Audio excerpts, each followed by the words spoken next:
என் பெயர் சுனில். நான் கல்லூரி படிச்சுட்டு இருக்கேன். இந்த கதை என் அம்மா ரேஸ்மா தான். என் அம்மா ரேஸ்மா பிரபல ஐடி நிறுவனத்துல வேலை பார்க்கறா. என் அம்மா மற்ற பெண்களை போல கிடையாது. அவ ரொம்ப மாடர்ன். எப்போதும் ட்ரெண்டிங்க்கு ஏற்ற மாதிரி தான் ட்ரெஸ் போடுவா. என் அம்மாவை எனக்கு ரொம்ப பிடிக்கும். என் அப்பா பத்தி சொல்ல மறந்துட்டேன். என் அம்மா இப்படி இருக்கிறது என் அப்பாவுக்கு பிடிக்காம அவரு பிரிஞ்சு போயிட்டாரு. எனக்காக அப்பப்ப வந்து பார்த்து பேசிட்டு போவாரு. அப்படி ஒரு தடவை என்னை பார்க்க வந்தபோது என் அம்மாவும் வேலை முடிச்சுட்டு லேட்டா வந்தாங்க.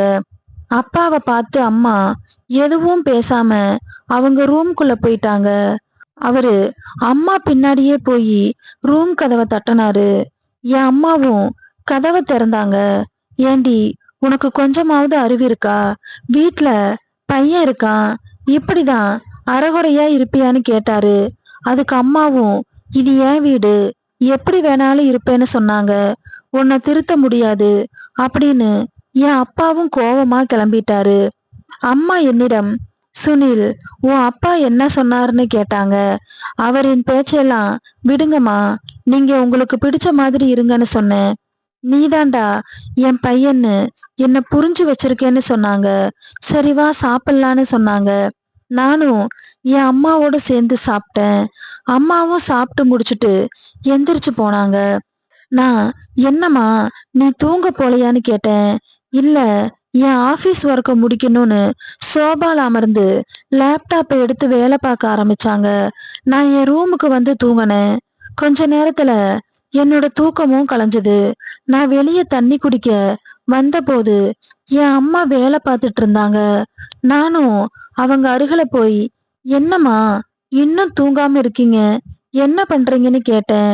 அவங்க சோர்வா வேலையை முடிச்சுட்டு தான் தூங்கணும் அப்படின்னு என்கிட்ட சொன்னாங்க. இருமா, நான் வரேன்னு சொல்லிட்டு கிச்சனுக்கு போய் காஃபி போட்டுட்டு அம்மாவுக்கு கொடுத்தேன். என் அம்மாவும் தேங்க்ஸ்ன்னு காஃபி வாங்கி குடிச்சாங்க. அவங்க கிட்ட, என்னம்மா இவ்வளோ சோர்வா இருக்கீங்கன்னு கேட்டேன். ஆமாப்பா, உனக்காக தான் இப்படி வேலை பார்த்து சம்பாதிக்கிறேன்னு சொல்லி காஃபியை குடிச்சாங்க. சரி, நீங்க வேலையை பாருங்கன்னு சொல்லி அம்மாவுக்கு கால் பிடிச்சு விட்டேன்.